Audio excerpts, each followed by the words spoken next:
Hey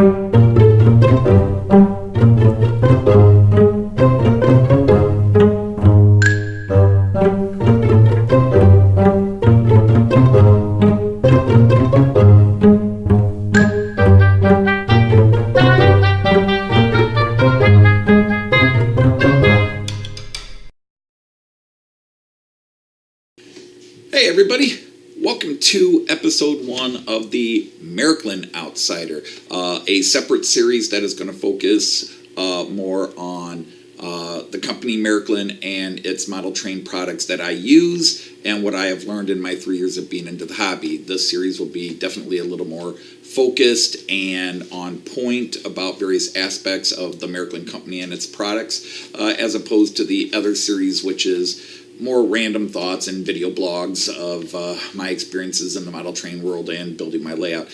This series is going to focus specifically on various aspects of Märklin and only Märklin products or products from other companies that are related to Märklin. So in this episode, I just want to maybe start off by giving a quick history of the company Märklin. Märklin was founded in 1859. It is right now, this year, celebrating its 160th anniversary. Theodore Märklin was the founder. His company originally was a doll house and accessories manufacturing company, but they branched out into tin toys and various other elements of toys, dolls and stuffed animals and so forth. And in the 1890s, they began making electric trains. They had done wind-up trains in the 1880s, but in the 1890s into the early 1900s, they started doing electric trains. They were not the first model train company by any stretch of the imagination. I believe model trains and even electric trains go back into various places into the 1850s. But very quickly, Märklin became the name, the company for model trains, both in Germany and the world. Märklin, first thing we'll mention about Märklin in regards to model trains, Märklin was the first company to establish scales. In fact, Märklin is credited with creating HO scale along with G scale and 1 scale. Märklin originally named their scales 1, 2, 3, 4, 5. Then they created 0 scale, which was a little smaller than 1 scale, and then HO was half 0. They dominated the model train world. Even through the late 90s, they were without doubt the model train company. Now, obviously, if you're from America, you don't really know about Märklin. If you're from England, well, you had basically Bachmann and Hornby and Triang and those companies. But Märklin was always the biggest, and it's still the largest model train, electric train manufacturer in the world. In fact, to this day in parts of Europe, it's still the name that's considered model trains. I mean, like Sweden, Märklin means model trains. But Märklin also was the originator of the 3-rail train system, which I talked about in the Model Train Outsider, but we will talk more specifically about it in an upcoming episode of this series. Märklin was family-owned until the early 2000s. It was a family company. They were always considered the highest quality, but in the 90s and late into the 90s, their quality was considered to have dropped off. Now, this was true across toy companies across the world. The late 80s, early 90s saw the death of a lot of traditional toy companies in every country. I know companies like Marx and Ohio Arts in America, which had dominated, Tomax, which had dominated the toy markets in America, Mego, all went bankrupt. The oil crisis of the 70s and the economic morass of the late 70s into the 80s into the 90s,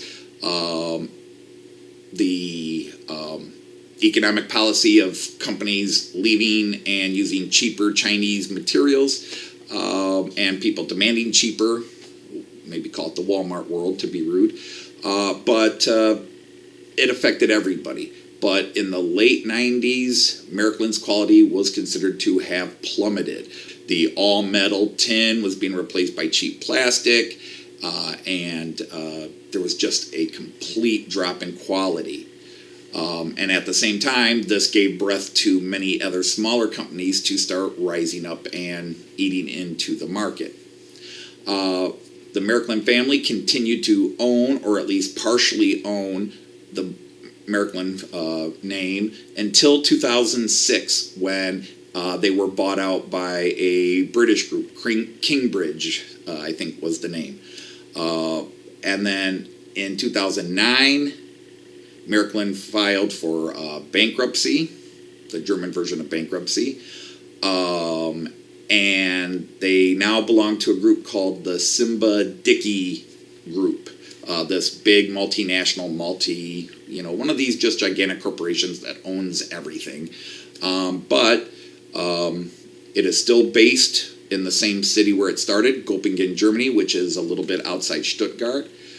And the newest CEO of Märklin and the group have really spent the last several years totally revamping and revitalizing the company. There's definitely been, at least to most Märklin people, a definite increase in return to high quality.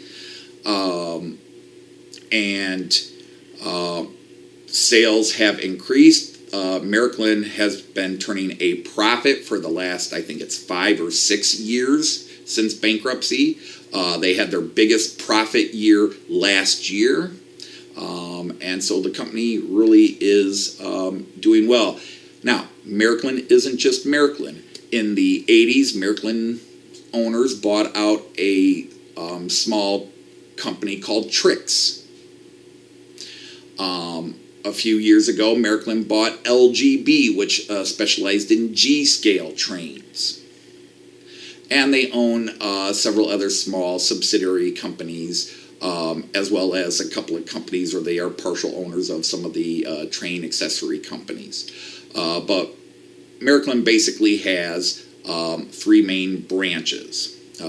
There's Märklin, Trix, and LGB. LGB is Märklin's G-scale now. LGB handles the G-scale. Märklin itself makes Z-scale, HO scale, and some 1 scale. And there's a couple of things released in G-scale under the Märklin name. But Märklin's biggest name definitely is HO. That's where its biggest market is. And then LGB is, of course, a major player in the G-scale world. Märklin now uses Trix as its DC version of its AC trains. Obviously, the DC market is bigger. Again, if you don't know the difference between the powering systems, AC and DC, I have a video in my other series, and I will do a more concise version of it in this series. But because the DC market is so much bigger, Märklin now uses Trix to do N scale and HO scale versions of, in DC, of its AC train line, its primary train line. So Trix is basically just a DC version of Märklin. Märklin is AC 3-rail and Trix is the 2-rail. Märklin is still such a major power player that most model train companies in Europe will make AC versions of their better trains because they know there's a gigantic percentage of people, especially in Central Europe, Germany, Sweden, Norway, that they do Märklin. And if you don't make something for AC, you're not going to sell it. And while the DC market's big, it's also flooded. There's a ton of companies, good for competition and so forth. But the big names in Central European trains, Roco, Brava, Pico, that's the other 3 big players. Fleischmann, which is also owned by the same company that owns Roco, used to do HO. They now are large scale only. I'm sorry, they're small scale only now. Beginning 2019, Roco will be doing the HO scale, and Fleischmann is now the N and Z scale for that company. It's a big conglomerate, owns a ton of companies. But anyhow, Those big name companies and Ray, the French companies Ray, and Rivarossi, which is also owned by the Fleischmann Rocco group, they all make AC versions of their top trains and locomotives because they want to get in on that AC market, because Märklin is the 800-pound gorilla in the world of model trains. It is AC, and it still sells big in Europe. AC is not popular in America, and I don't think it's popular in England, the United Kingdom, and so forth. But in Germany and Sweden, AC is still, three rail is still the most popular train powering system. Märklin, however, unlike many companies, Hornby in the UK, even Bachmann, I think, in the UK, Pico in Europe, Piko, the German Pico. These companies have, how do you want to describe it? They have levels of quality, basically. They have their cheap lines, and then their basic lines, and then their, deluxe, very fancy, more expensive, higher quality, lines of trains. Märklin does not officially do that.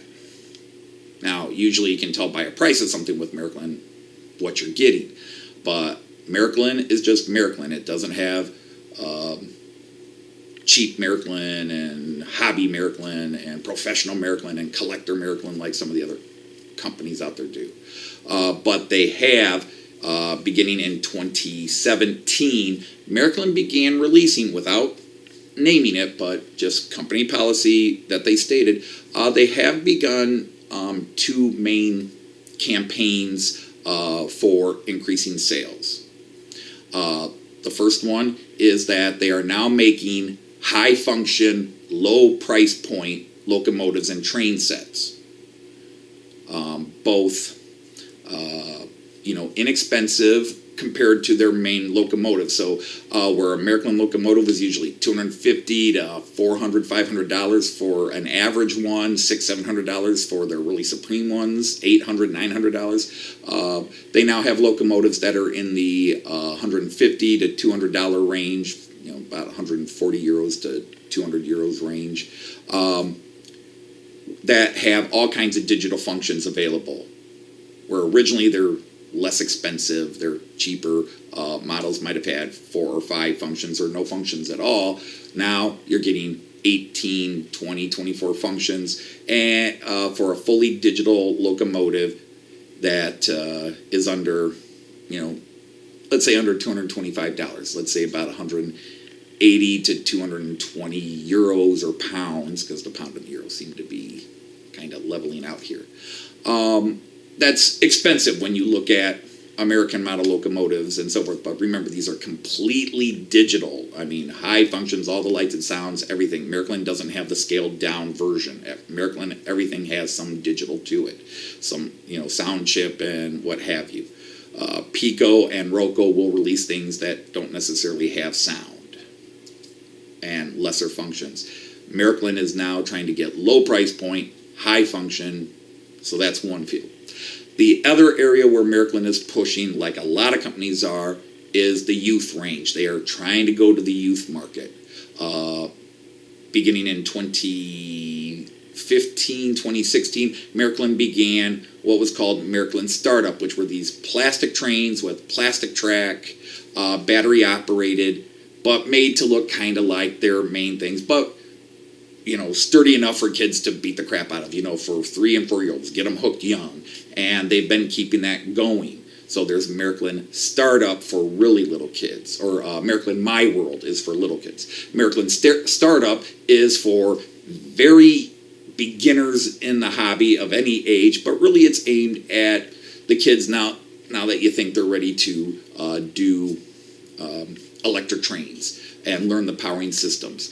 And so they have inexpensive, cheaply built, but not bad, locomotive and train sets that can cost anywhere from,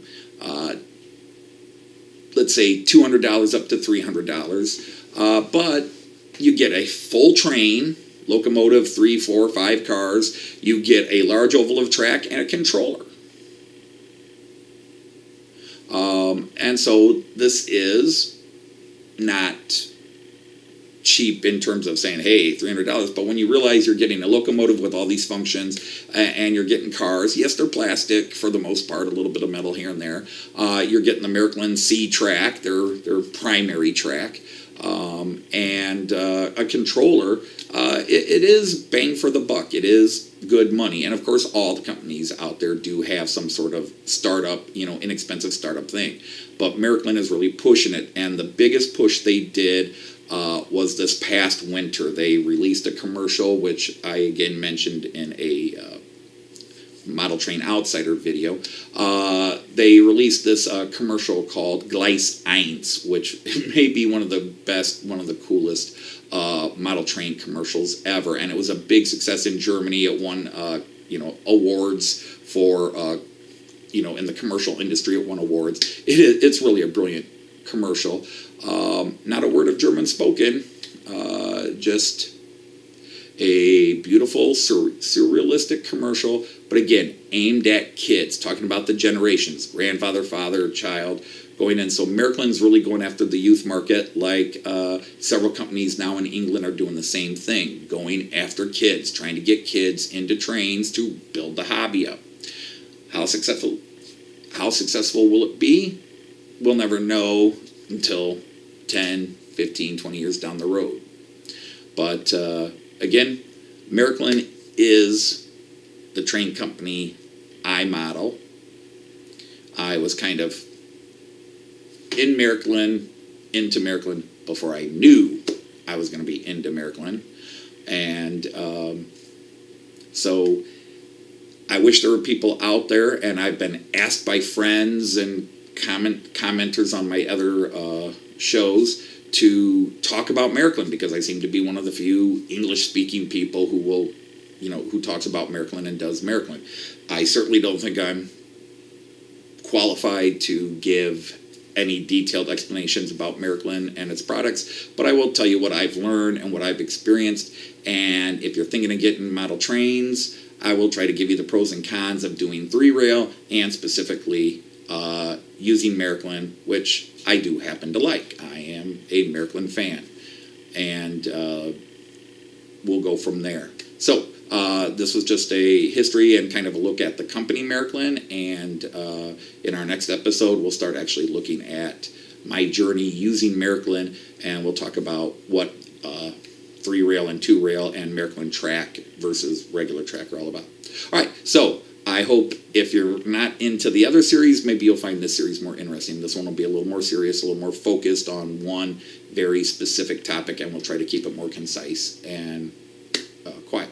All right, so check in. I can't say how often I'll do these shows, but just look for them and check out any of the other shows. So we'll see you at the next episode. Auf Wiedersehen.